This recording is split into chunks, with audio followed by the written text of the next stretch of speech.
Guys, update sa aking tanim na patola. Meron siyang mga bunga. Ayan. Ayan yung kanyang bunga. Maliliit pa sila, guys. They're still small.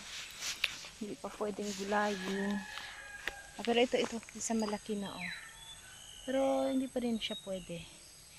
Hilaw pa eh, kasi tinan nyo, oh. May ano pa yung dulo niya. So, hindi pa siya pwede i-harvest.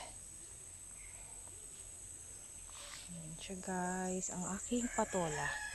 Gumagapang na nga pala siya dito sa nyug na to, sa puno ng nyug na to.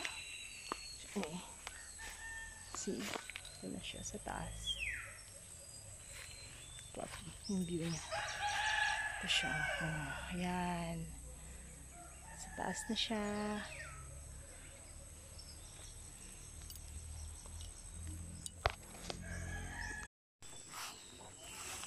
Tahan!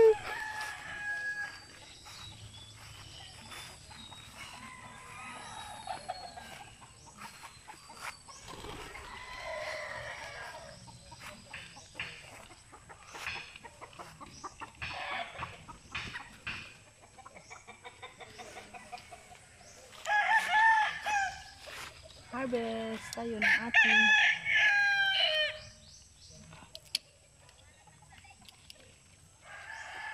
hindi na mo to.